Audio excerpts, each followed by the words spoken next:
Namaste to all of you. I welcome you all for the Yoga for Well-being presentation, which the Department of Integrative Medicine at NIMHANS has organized today. I welcome our speaker, Dr. Kishore Kumar R. Dr. Kishore is the Assistant Professor of Ayurveda in the Department of Integrative Medicine at NIMHANS.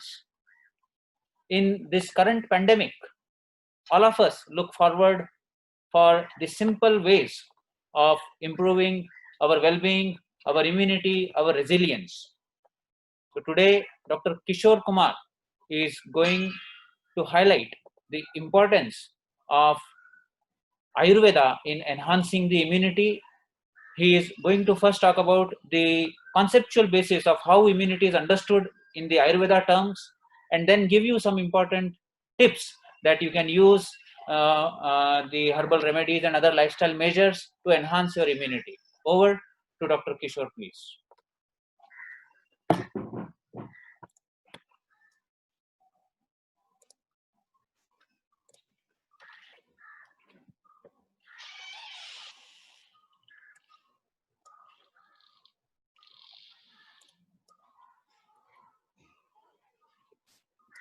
Namaste. Thank you, Dr. Hemant, for his generous words. Let me start the presentation right away.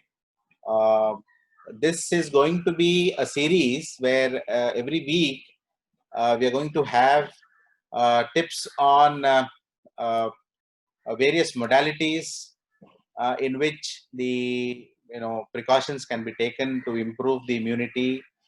Also build up the resistance so that opportunistic infections can be avoided during this time. Today I am going to give an overview of what the series has in store, and also the concept of immunity in Ayurveda. So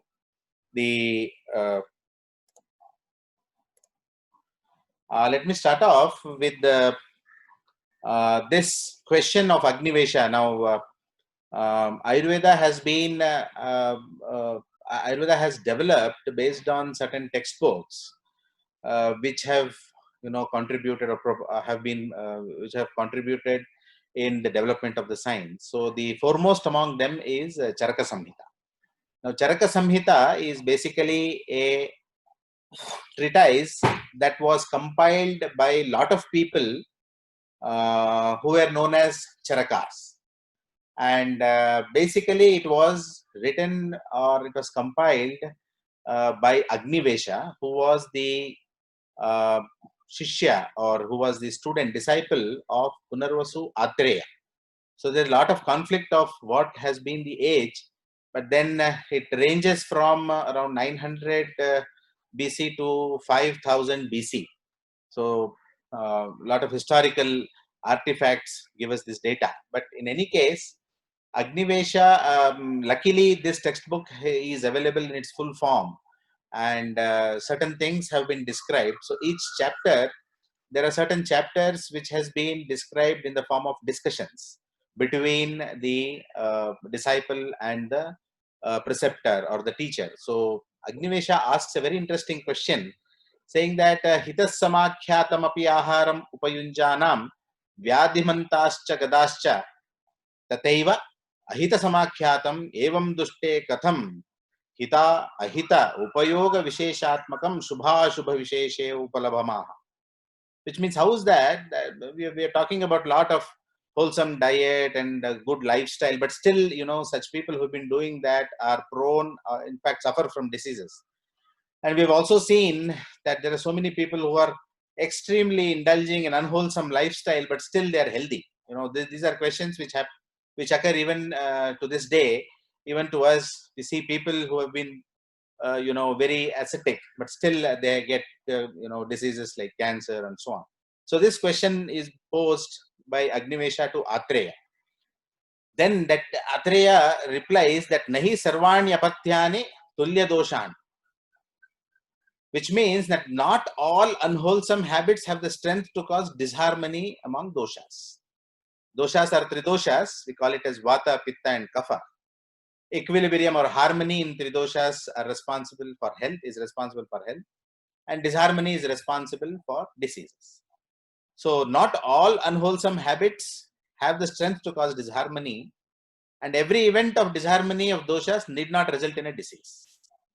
Not all beings have the same strength to resist a disease, because it depends on many factors of interaction of this human being with the environment, and also food, which comprises of many aspects like desha, kala, samyoga, virya, pramana. Desha is the place, kala is the time, samyoga is how your admixtures, how are various factors getting together to cause a disease. Virya is the potency of a particular stimulus or a particular etiology to cause a disease, and pramana is the amount that is necessary. So he says that there are a lot of factors that decide how a person may get a disease. It's not that it's not that you have an unwholesome habit and a person who takes it will fall ill. So this is how it starts. Now, when we talk about this, Ayurveda has been talking of many basic principles. I wanted to put in perspective the basic fundamentals of to understand where we place Panchamahabhutas, Tridoshas, everything, so that it is easier for us to understand all the aspects which Ayurveda suggests. Ayurveda has not been an arbitrary hearsay kind of a science. It has been developed on a certain basic concept, and this concept has been derived from various darshanas, like Sankhya, Yoga, and so many other darshanas, are philosophical traditions. So basically, Ayurveda derives its tradition from Sankhya. And according to Sankhya, the ideal state is the state of non-existence. So this clean slate is the state of ideal, is the state of idealness. So once there is a existence or something starts to exist, then the concept of, then it becomes an ideal. It is known as, by default, it is known as vikara, in the sense that the very existence is vikara. It has to be involuted. It has to be in harmony. So this is what Sankhya says. So the existence of human beings or various, the nature, things that exist in nature, that are occurring, that is evolution, and then they are getting destroyed, that is involution. So evolution and involution is happening, but then what is the ideal state is when all of them become dormant, or they become very latent, they exist in primordial states. That is the ideal state. So from there he starts, where then how the existence starts. Now existence has been, or how the creation has been described with the Chatur Vimshatika Tattva, 24 factors of evolution, which has Sattva, Rajas, and Tamas as the guiding factors.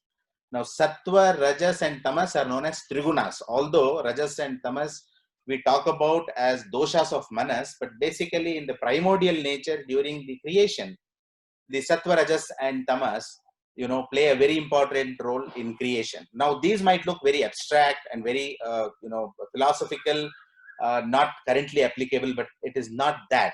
Now these factors have been taken as a fundamental principles while describing the very practical aspects of treatment, identification of diseases, diagnosis. This forms the foundation. Now there are two important parts: sukshma, subtle, that is you cannot see, or imperceptible, and sthula, that which can be seen. Now the Chaturvimshatika Tattvas are basically, you have avyakta, or the unmanifest stage, a very potent kind of a capsule which is able to produce a lot of things, or which has in it the capacity to produce any creation. Now from avyakta, that is unmanifest, you have mahat. Mahat is known as inherent intelligence, innate intelligence, which means that the process, after the process of creation has begun, the mahat tattva gets into, which means that this factor is now ready for creation, or different creation, which means that it has this capacity to now get formed.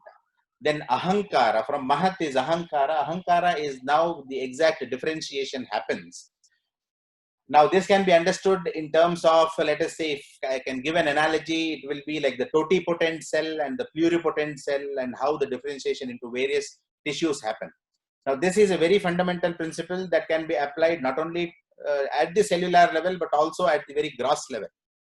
Now from ahankara, we have the 5 tanmatras. They are shabda, sparsha, rupa, rasa and gandha. These are perceptible forms of the sense organs. Shabda is sound, sparsha is touch, rupa is form, rasa is taste, and gandha is smell. Now the primordial states of these, that is imperceptible states, are formed. So once the these forms of pancha tanmatras are formed, they are now classified as prakriti. They are ashta prakriti.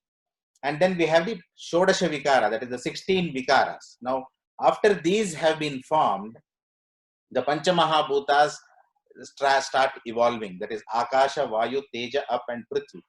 Akasha is ether or space, vayu is air, teja is fire, up is water, and prithvi is the gross earth. And from there, after the pancha mahabhutas, you have pancha karmendriyas. They are speech, grasp, excretion, payu, upastha is procreation, pada is movement, and then pancha jnanendriyas, which are shrotru, sparshanendriya, chakshu, rasana, grana. Shrotru is ears, sparshanendriya is skin, chakshu is eyes, rasana is taste, and then grana is smell. So these are the 16 vikaras. Now why they are called prakriti is these are already existing in an unmanifest way. Vikaras are produced from these prakritis. So vikaras are those which are produced. So the unmanifest is something which is known as prakriti. And then once there is an evolution, then we, Sankhya says that it is the vikaras. Now, why I'm saying this is, so we have the avyakta, mahat, ahankara and pancha tanmatras in the beginning. And then we have the pancha mahabhutas, pancha karmendriyas, pancha jnanendriyas, and the manas. Manas is nothing but the integration of the information that is got from karmendriya and jnanendriya. Now, the pancha mahabhutas have, they start differentiating themselves and getting into every aspect of existence, and including the human existence of the human being. Now, what does sattva, rajas, tamas play here as trigunas is, tamas is full of moha. Mohamsha is full of weight. It doesn't have anything to go up. Now, rajas is full of energy that moves up. So when there is rajas, the tamas comes down. So they are very reciprocal to each other. And then sattva is when they are in balance, you have the sattva. So the structural domain is prithvi, up, teja, vayu and akasha. Now these get together to form vata, pitta and kapha, which are the tridoshas. They are the functional domain. Now structurally, the elemental forms, and then the functionally, we have the description in the form of vata, pitta and kapha, which are known as tridoshas. Now what happens to these tridoshas? Now tridoshas have been, they are abstract concepts which have been propounded to explain complex phenomena that happens in the human body or outside. Now the whole concept has been derived also from the basic precept that whatever is happening in the universe is happening inside the human body or any other organism for that matter. So what is happening outside is similar, and what is happening inside. So that's how vata, pitta, kapha has been conceived from outside to inside, in the sense yavanto hi loke purusha. So after these three doshas, now why the three doshas were explained were to try and give an idea as to what is happening in terms of physiological aspects and what happens in pathological aspects. Now these are called as doshas because by default they are trying to harm you, or they are trying to make a person or make the whole body get into a disease because of various factors. Now what is happening is, we have the doshas, we have the dushyas. Dushyas are the 7 tissue elements that have been described, that is rasa, rakta, mamsa, meda, asti, majja, shukra. Rasa is the fluid tissue, Rakta is blood, Mamsa is muscle, Meda is adipose, Asti is bone, Majja is marrow, and Shukra is the reproductive material. Now, whatever may be the organs and whatever may be the physiological understanding of these organs that we may have, finally, all boils down to these 7 tissues. And these tissues have been described as functional aspects and not something which is situated. So you have a system that describes how rasa moves all over the body, where, from where to where, and what happens when they get deranged, and so on. Now, these tissue elements do not get deranged on their own. It is the vata, pitta, and kapha. When they interact, they derange them and localize. Now, for example, when Punarvasu Atreya said that all the doshas and the event of disharmony of doshas need not result in a disease, these 3 doshas are continuously varying every moment. So in this variation, they are going up and down, up and down. Now the body has a capacity to balance these small variations that are happening, but then sometimes when they go haywire or when it goes beyond the limit, then they start getting localized in a particular tissue element and then start producing a disease. For example, asti, let's say if there is a disease of vata, now this vata is responsible for many other disease causing factors, but then as the bone starts getting degenerated, the vata, the description is that vata is getting vitiated, and that's how asti is getting kshaya or degenerated, and then you are having a disease like osteoporosis. So that is when vata has localized itself into the bone. Similarly, you have pitta, which is ashrita in rakta. So when you have pitta getting vitiated in such a way, then you have disorders of blood, maybe bleeding disorders or so on.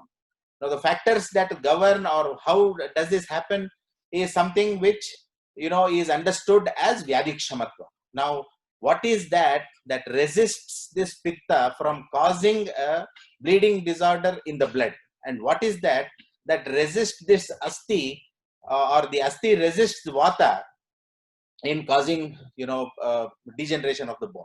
Now this is the whole gamut of what Vyadhikshamatva is. Now what is happening to the doshas is, doshas, as I said, are totally every moment getting deranged. They are going up and down. Now vayaha, age, in the beginning of age, childhood, it is kapha, and in the middle, that is in the youth, it is pitta, and old age is vata.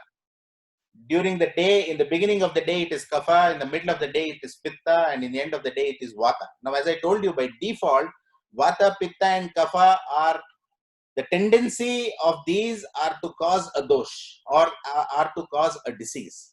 Now, we are supposed to, stop them from causing a disease. So that is how the description was, the vata is more in this particular time or pitta is more in this particular time, would say that, you should take measures to stop them from going haywire. So that is the basic precept on which it moves. So during, let's say in the beginning of the life, that is in the childhood, you have a lot of kapha, which means that you take measures so that, kapha vitiation is controlled. Now during the day, it is beginning is kapha, middle is pitta, and end is vata. During ratra, that is night, beginning is kapha, middle is pitta, end is vata. And also while taking food, beginning is kapha, middle is pitta, and vata. Similarly, during season, kapha has a tendency to get vitiated during winter and spring. Pitta has this tendency to get vitiated during rainy and autumn. Vata gets vitiated during summer and autumn. So you have these seasons which are also contributing. So now we can see how many factors are trying to make the doshas which is actually beyond our control, to make them deranged. So now what we are supposed to do is to see that the interaction between nidana, dosha, and dushya. Nidana are etiological factors, dosha is tridoshas, and dushya are what I was talking about, rasa, rakta, mamsa, meda, asti, majja, and shukra.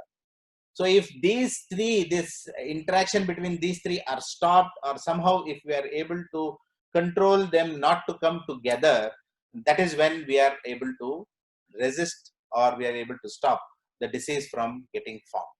So this is how the basic concepts as to how the Prakriti Mahat Ahankara, that is unmanifest, gets manifest, and how the Panchamahabhutas form Tridoshas, and Tridoshas controlling the functional, physiological and pathophysiological domain in the body is all about the descriptions which talk about Vyadhikshamatva, generation of disease, treatment, and so on. So now, yeah, this is the same thing. So this, the resistance of this particular interaction, that how the resistance is got, has been described in terms of bala. Now, bala has been divided into, or explained under sahaja, kalaja, and yuktikrita. Sahaja is janmadi pravrittam, which means that there is a certain amount of resistance that you inherit when you are born. So that makes you strong, or that gives you certain qualities that resist some diseases. Kalaja is ritu vibhagajam and vayaha. It is like, there are certain diseases which are commonly found in a particular age. So that is known as kalaja vyadhi. And yukti krita is when you take such measures that can stop these diseases from occurring, which means you enhance your resistance to diseases. This is, it has been called ahara cheshta yogam, the good food that you take and the good behavior that you follow. So these are the Trivida balas, which can prevent the disease from evolving in a person. So now, there have been certain, naturally a person, what are the determinants, the factors that increase the immunity? Balavat Purushe Janmaha. If you are born of robust parents, Balavat Deshe Janmaha, born in a healthy place. Now, during the times of Charaka, Sindhu Desha, it's near Pakistan and North India. So you have the, along the Sindhu River was considered to be a place wherein, people were naturally very strong. So Balavat Deshe Janma. We can understand it as, in a place where, all resources are there, people are following all good habits and so on. Balavat Kale, it is born in a healthy season. Sukascha Kala Yoga, then born in a time where, you have a lot of favorable things at your disposal. Bija Kshetra Guna Sampat, healthy.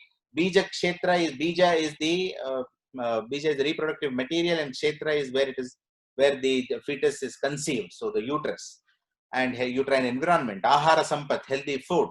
Sharira Sampat, good physics. Satmya Sampat is compatible to all types of environment. Sattva Sampat is a healthy mind. Subhava Samsiddhi, healthy food. Yavvanam, youth. And Samharsha, pleasant state of mind. Now these are factors, that are determine that a person's ability to resist diseases. Apart from that, healthy race, environmental, healthy, healthy jati prasakta, kula prasakta, deshanupatini, vayonupatini, pratyatmaniyata, these have been described. Jati prasakta is born to a healthy, or born in a healthy race. Kula prasakta is born to a family that is given to healthy habits. Desha is habitat, as in place, which has, good resources or favorable conditions. And vayaha, as in youth, and pratyatmaniyata is specific for an individual. There can be a person who might exhibit certain qualities which makes him very immune to certain diseases. So these are the environmental determinants, and these are the factors that actually will be covered over a period of time, to which can help us as to how very simple things can be done to achieve harmony in the Tridoshas, and then the immunity can be enhanced. Now, Dinacharya has been described in Ayurveda as a daily regimen from morning to evening until you sleep. Like, for example, what time do we get up?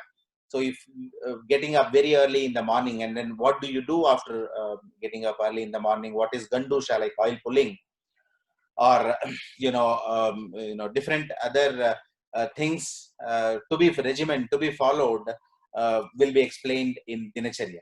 And also Ratricharya, what time do we sleep, how much do we sleep, and how much of food that has to be taken. Generally, it has been told that not much of food, the heavy food should not be taken in the night. These things will be covered. Rutucharya is seasonal regimen, and seasonal regimen, I would mean, if I I can take back to this table, where Kapha is winter and spring, Pitta is rainy and autumn, and Vata is summer and autumn. So when such kind of, so Rutucharya will explain various food and lifestyle that needs to be taken, followed during each season, so that, the disequilibrium in the Tridoshas are avoided. For example, now we have just passed from summer, we are just passing from summer to rainy. So here, say as per Panchanga, we have just started Varsha Rutu. Although it's, in the Varsha Rutu, the likelihood of Vata getting deranged is much more. And so it becomes important that we follow that, the regimen that, helps us to overcome the effects of Vata. And especially when we have passed from Uttarayana to Dakshinayana. Uttarayana is the northward movement of sun, and Dakshinayana is southward movement of sun. So the sun has just started moving towards the south, which means that from the seasons which were a little draining, we have shifted to seasons which, are a little more of up or water. So you have more of hydration from these seasons onwards. So what happens is, when suddenly there is a shift from one particular season to another particular season, the likelihood of getting diseases is more, because the body needs to get adapted. That's how the season brings various diseases, especially respiratory or then gastrointestinal and so on. So these need to be addressed. Rutu Shodhana is pancha karma, which can be done by healthy people to avoid diseases from occurring. And then Rasayana therapy has been suggested in Ayurveda, wherein how certain food can be taken which can enhance immunity. Now, Nitya Kshira Ghrita Shinam, a person who takes milk and ghee daily develops lot of strength in him, and develops lot of resistance to diseases. Now, this has been mentioned by almost most of the acharyas or most of the authors, Ayurveda authors, as a nitya rasayana. So these are known as that which you can take daily and still maintain very good health. Achara rasayana is moral code of conduct, where prescriptions have been given as to how you can keep your mind unstressed. So satyavadinam, in the satyavadinam, they say satyavadinam means that speak always the truth. Akrodham, try not to get angry. Nivrittam madhyam, try to avoid substances which are intoxicating or habit forming. These kind of moral code of conduct have been set. And navegan dharaniya, try not to stop the natural urges that are naturally to be voided in a particular. Let's say, for example, if you stop the urge to sneeze, you're likely to develop diseases of the head and neck. So in the same way, flatus, or maybe defecation, or micturition, all these are vegas. They are known as vegas, natural urges, which should not be stopped.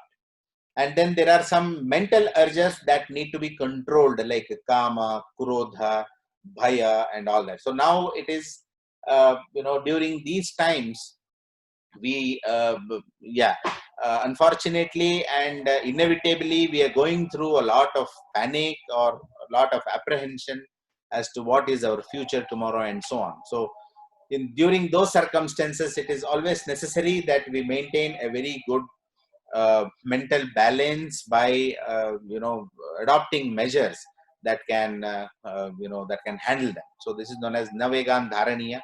And then Ashtavidha Ahara Vidhi Vishesha Ayatana. Now, Ashtavidha, there are 8 principles of eating food. Now, what to eat and what to not to eat is another issue. But then how a person should eat is stressed very well in the Ayurveda classics. And for example, to say snigdhamashniyat. Snigdhamashniyat is don't take any food that is not that does not have a little bit of fat. So ghee is always advised. Snigdhamashniyat, ushnamashniyat. Always take warm food. Take warm food. Do not take cold food. Now, it's very obvious that, we should not take cold food. Now, Indians are given to taking warm food generally. But then when you look at Europe and other places, taking warm food, they're not very used to. But then the advantages of taking hot food have been described in detail. How Snigdhana, the Nati Dhrutam, do not take very, do not hurry when you're taking food. Nati Dhrutamashni, then Ajalpan, Ahasan, do not talk or do not laugh while eating food. These have been done. Then apart from that, there have been aharas which should not be taken together. Do not take a food which is cold and then a food that is hot together. Let's say, for example, do not take curds with something which is very hot and spicy and pungent. In Indian culture also it is existent that people do not take curds when they take non-vegetarian food, but because it is hot in potency, it is very spicy and so on. So this is a wrong combination that we take. And also samskara, when how do we take a food? Let's say, for example, if we are cooking something, anything that is boiled is laghu, it is easier to digest, but anything that is fried is difficult to digest. So simple example is when we are boiling let's say we are making rice. So you roast the rice for some time and then you make boil the rice. We can see the change that the time taken for this rice to get digested becomes very, very less. Not only rice, wheat also for that matter, any other grain for that matter. If it has been brushed or if it has been put on the tawa without oil for some time and then used for preparing food, it becomes very light to digest. And instead of curds, use buttermilk, because buttermilk they say is something which helps in digestion. Not only digestion, it helps in giving strength to the whole body. And buttermilk should not be sour. Buttermilk should be sweet, not by mixing sugar, but then it has to be fresh. And this kind of buttermilk can be mixed with lot of things that are bioenhancers, that are that improve the digestive system. For example, powder of jeera. So half teaspoon of jeera mixed with buttermilk taken every day, maybe trying to avoid in the night during the season, but then sometime keeps your stomach cool, keeps the digestive system appropriately potent, so that the digestion related issues do not crop up. And then Ayurveda attributes that food and the way it is digested contributes a lot to the immune system. So very nicely taken food is the key in maintaining the immunity. So buttermilk is one example. Many such examples are will be elucidated over a period, in the next talks. And pathya is what are the food that are to be taken. Now, for example, when we are taking now it's a time when the root like potatoes or sweet potatoes are there. We should not be taking these because they produce a lot of vata now currently. So we try to avoid them. Take a lot of greens and also those vegetables which are rich in fibers like beans and so on, and avoid taking roots. Now, potato has been said as the most apatya among roots, in the sense that it has the capacity, or it is not very compatible to the human body. Over a period of time, it produces undesirable effects because it is a apatya shreshta in terms of roots. So finally, yoga, we have all been exposed to yoga and how it uses how it helps in maintaining health, especially mental health, is something which has been described in Ayurveda as Naishtiki Chikitsa, wherein what are the uses of why yoga was prescribed. Because whatever we do in terms of maintaining the health, let's say ahara, vihara, vichara and so on, but finally the most important factor or the actual chikitsa is yoga, wherein the rajas and tamas are um, are made to just go away. Sattva is made to prevail, and that's when when rajas and tamas go away, the mind becomes very balanced, and the chances that a person might get disease goes down. So this is yoga has been mentioned by Ayurveda as yogo moksha pravartaka. Moksha nivrittir nisheshaha, yogo no moksha pravartaka. Moksha is a state where you do not, or where you see everything as they are without any emotions. That is when we talk about rajas and tamas. Rajas and tamas are nothing but emotions that color all the events. So when the emotions are in there, so you are looking at something as it is. So that is known as nivritir nishesha. Then yoga is something which which facilitates this, and that's how yoga has been called as moksha pravartaka by Charaka himself. Yeah, so apart from that, we have swasthya, trayopastamba, ahara, nidra, and brahmacharya. They are known as upastambas, or three pillars, wherein proper food, proper sleep, and proper sexual hygiene has been mentioned as three pillars of health. And all that we talk about is between sattva, atma, and sharira. They are known as Tridanda. So the Upastamba is,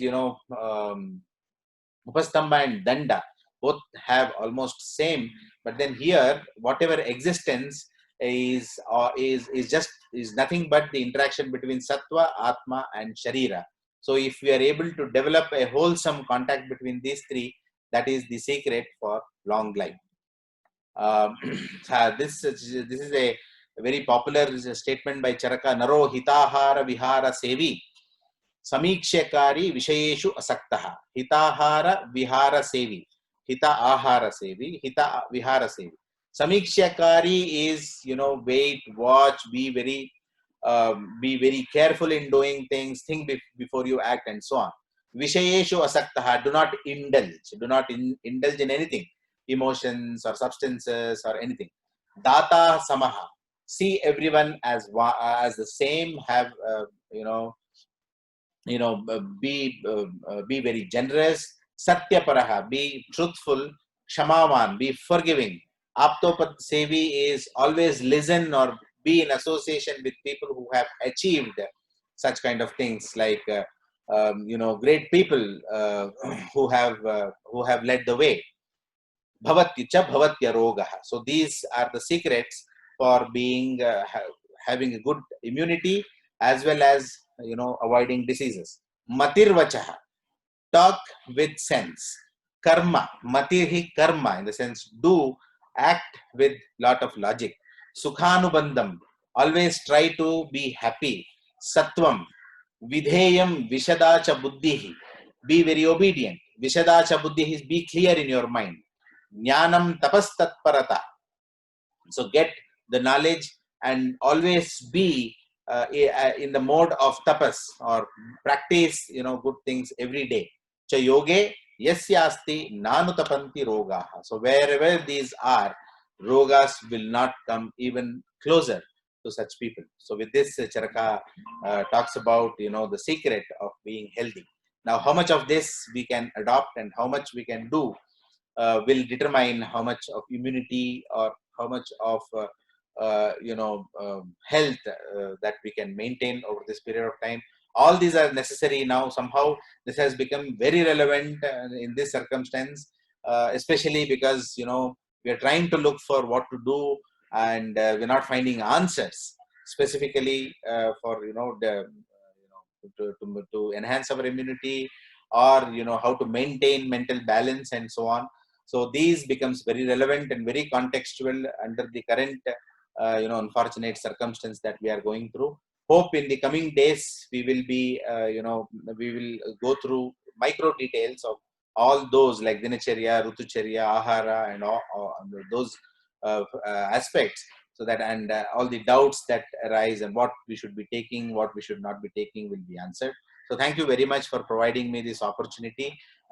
If I can answer, I can take some questions now, if there are any. Thank you so much.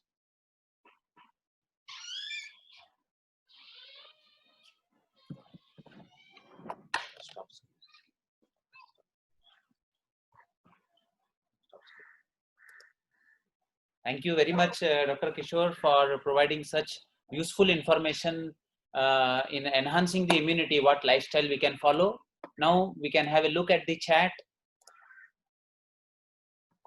We are told to avoid milk as lot of contamination or meds ingested in cows. Even these animals not kept in hygiene condition. So is it advisable to consume milk? It is advisable to consume milk. Then how to ascertain that the milk does not have hormones or the milk does not have contaminants is something which is beyond my domain. But generally, we have seen that the milk and milk is very good. So ascertaining the good milk, it is beyond my control. Which milk is better, cows, buffalo, or Cow's milk is better. Cow's milk is all has been said. The Shrestha, Kshira. So the milk of cow is supposed to be the best, among all the other milks. So cow's milk is recommended. What food do you recommend for people suffering from allergies? Basically, allergies we have to avoid the things which have allergy. Now there are food substances that have minimum allergy causing uh, maybe proteins or antigens, like for example khichdi is supposed to be Tridosha samya ahara. It is known as krishara. Khichdi is made from rice, moong dal, and some spices. Herein we don't add tomatoes because tomatoes were not native to India and chilies were not native to India. Native to India were pepper. So for and pepper is supposed to, pepper in Kannada is known as valle menasu, because although it is ushna, it does not cause undesirable effect. So we can take khichdi is very good. Hot water, taking hot water is very good. It is said that consumption of hot water in certain areas like Kerala or coastal places, they generally they take hot water during health, and in certain areas it is avoided. Best is to do that, and also use the spices in the food which are not very undesirable. Like for example, there is a lot of difference between using and also pepper and using these spices with chilies. So you can use pepper, you can use pepper, jeera, and dhania, coriander seeds, and ajwain. These four, if you use in spices and use minimal amount of chilies, this can help in preventing allergies. We generally give this when people are suffering from allergy, and it gives a very good result. So that much I can say now. What food do you recommend to control vata? Ghee is the best food to control vata. So now is the time when we take ghee and we take food which is light to digest, that is laghu. So in terms of food, Tridoshas samya is something which I was talking about. Khichdi. I was even fulka, that is wheat, which is not where we don't use oil, but then when you use it, when you are eating, you can eat it with the mixture of ghee. Also kshira, that is milk, is also anti vata. So any sneha, any snigdha padartha or anything that is fat is good to control vata. Is it okay to mix ghee with milk? Yeah, it is best. Okay. There is another question. Why doctors say to avoid dairy products for those who have irregular periods? Or means why doctors say that avoiding dairy? No idea. I'm sorry. I just checked why it has been told. Maybe the milk might contain some hormones that can bring in some disturbances in the hormonal cycles. Otherwise, I'm not very sure. I'll check in about it. Sir, those who are on spiritual path are advised to avoid milk and milk products. What does Ayurveda say in this regard? Means it is about veg, non-veg concept. I'm not very sure where milk and milk products are told to be avoided in spiritual path. But what I can say is in Achara Rasayana, Nitya Kshira Ghritashinam has been assertively told by Charaka, Vagbhata, and so on, which says that Ghrita is supposed to be Medhya. Ghrita is very good for the brain. That is why children, they say that children are to be fed with lot of ghee. Now, ghee is a concept which is very unique to Indian culture. Ghee is something which is not known in the West. They stop at butter, but then here, they call it clarified butter now. But then ghee has its own way of, so ghee is very important and can be taken. Kshira is also advised. Now, in the spiritual path, I'll have to check. I'm not very sure. What is your advice about adding? People add fresh lime, honey in warm water. Fresh lime and honey are not supposed to be taken warm. Okay. Yeah. You can have warm water after some time, but then honey in warm is to be avoided because it is said that honey becomes visha, almost poisonous, if taken warm or taken with anything that is warm. Now, with lime in warm water, it doesn't become visha. Doesn't become visha, but then we don't know how much it helps. But generally, taking fresh lime and warm water with honey has not been advised in Ayurveda as a prescription at all. Because a lot of people ask me these questions. Okay. I have heard onions and garlic are not good for health. Is it true? No, it is not true. All the onions and garlic are very good for health. Ayurveda advises Lashuna Rasayana as a very important formulation in countering the neurological disorders. And onion is very good for digestion, and it has been in lot of prescriptions of Pathya in Ayurveda. So it's very good for health, but then it has to be taken the way it has to be taken, not very much and so on. How much ghee in a day can you take? Ghee or any food that is to be taken is Dosha Balapekshi and then Jirna Balapekshi or Agni Balapekshi. Agni Balapekshi is we are supposed to take any food which we can digest, not more than that. Let's say, for example, ghee, a very good amount of ghee is around 30 ml, which is a minimal quantity of ghee that a person can take. But then the next 2 or 3 hours, he is supposed to take only warm water and avoid breakfast.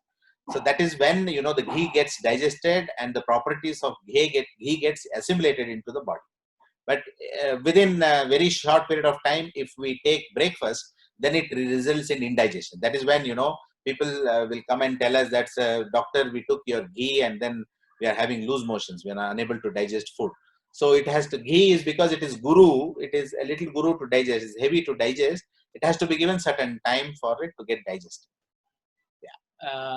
What is your thought on fasting, intermittent fasting? Are they good? Very good, very good. Because fasting, langhanam pramaushadam. Ayurveda says that langhana is calorie reduction, depending on the capacity.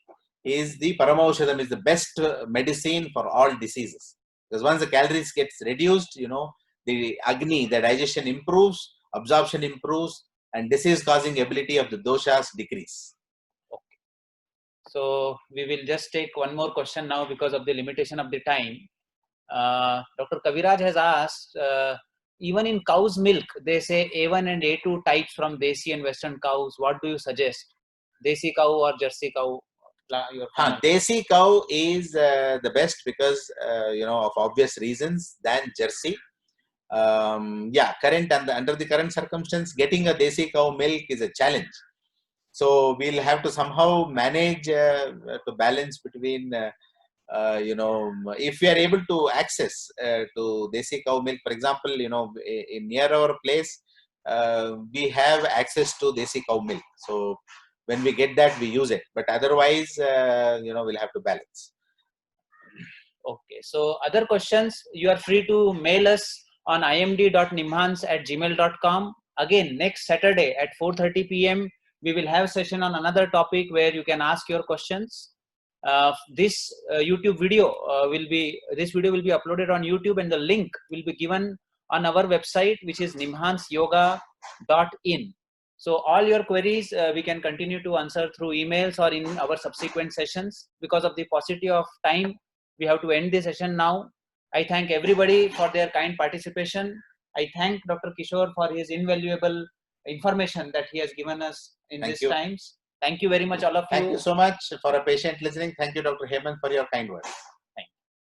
So for your information, every day at 4:30 p.m. we have a yoga session that goes on from Monday to Friday, and every Saturday between 4:30 to 5:30 we will have these Ayurveda discussions. Kindly mail us your questions at imd.nimhans@gmail.com. Thank you. Thank you.